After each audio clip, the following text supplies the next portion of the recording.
Hey guys, I got a lot of great feedback when I did a bar muscle up video, just like some tips and stuff that I think about when I'm doing them. So had a ring muscle up workout today, so figured it was a really good time to video that and then share some of my tips that I think about in both a strict muscle up and a ring, like a regular ring muscle up.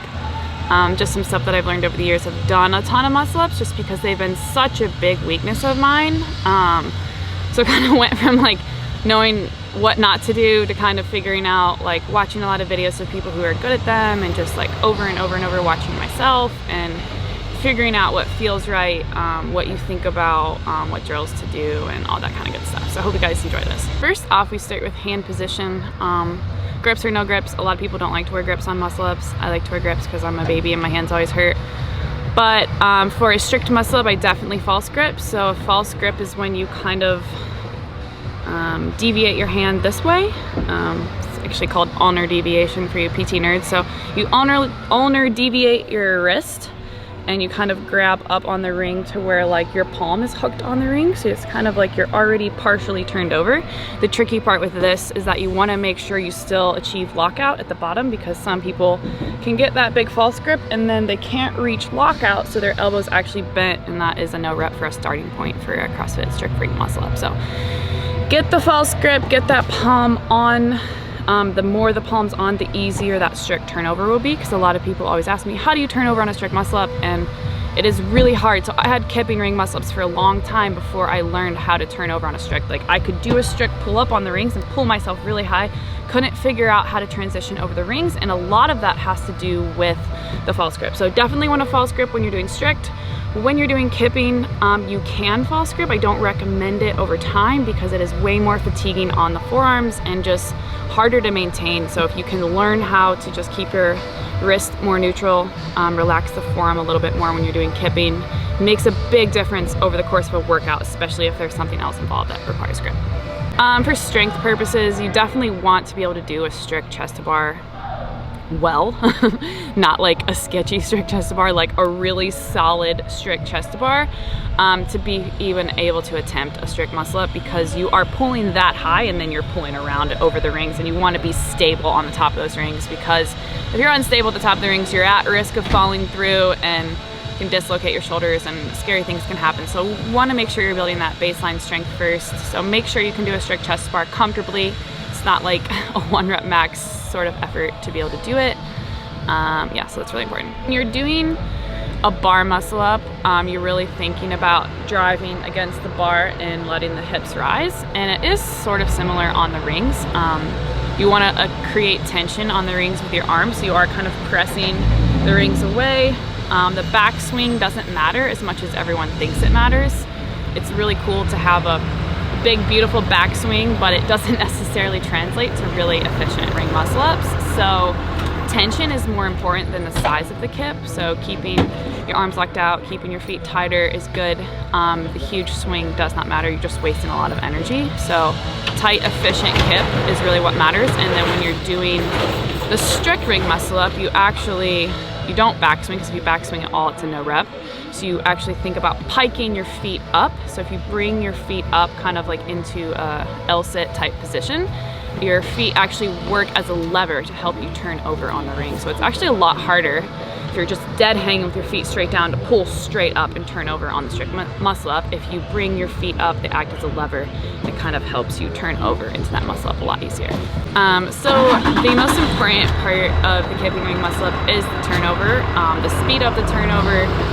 This is what took me a really long time to figure out. I was turning over really slow and not aggressively. I would try to just swing bigger and hope that that was going to help my muscle ups get better, and when in return it wasn't doing anything for me. So really I focus on turning over quickly. It is important to let your hips rise, but I think, and this is not true for everyone, but at least for me, I was letting my hips rise too long and I was wasting too much time. So as I started changing my muscle ups and getting a little better at them, I started thinking about just kind of like, as soon as I started my whip of my kip, I thought about turning over really hard. And you're kind of like being really aggressive with your head and kind of like shooting your head over the rings. At the same time, you do have to kind of relax your grip. You can't just like death grip the rings, because it's going to make the turnover harder and more forced.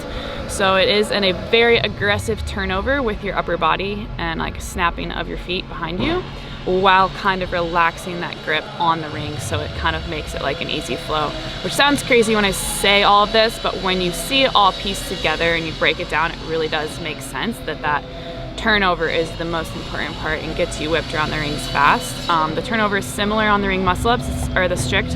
It's just slower and not as whippy because it can't be, because it's supposed to be strict, but the actual movement is identical. So the workout that I was actually doing was a little bit strange, because I did one strict muscle up into kipping muscle ups, which is weird because they're just slightly different and you don't realize it until you're in the movement. So I would do the strict muscle up and get to the top and have like no momentum at all. And when you do a kipping muscle up, your dip and your momentum kind of shoots you up and back at the same time. You hit the lockout and you start to go back, and it kind of falls into the next muscle up. So that was something I haven't felt in a while, just because you forget that there's such a big difference between the two, because the strict is, the turnover strict, the dip is strict, and you have no momentum at all to kind of push yourself into the next muscle up. So there's a big difference if you're doing singles on a ring muscle up. It's not as important. You just do the turnover fast, you dip out of the dip, and then you can just fall down. But it's really good to even practice if you're doing singles, to kind of practice that push away and fall off of the rings in a relaxed position, so you can learn how to string them together, because that is really where the money's at once you're trying to get competitive with these. So again, you're dipping with your legs, you're hitting that lockout vertically before you start to push away, and then as you fall back and push away on the rings, and that allows you to fall into that next swing, get a lot of momentum. And usually if you're doing it right, the second one feels better than the first, because you just get that push away at the top of the rings and makes it easier to keep them consecutive.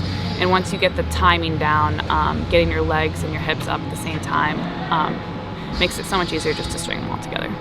So my top 3 tips for muscle ups: number 1, underlining strength. So make sure you have the strength to get there. So work on all the strict movements. You can do strict pull-ups on rings, you can do strict pull-ups on the bar.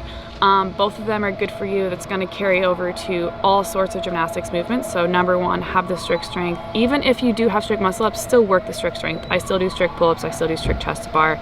It's important to do them. Try to get 10 in a row, make that a goal, work on it. It's so important.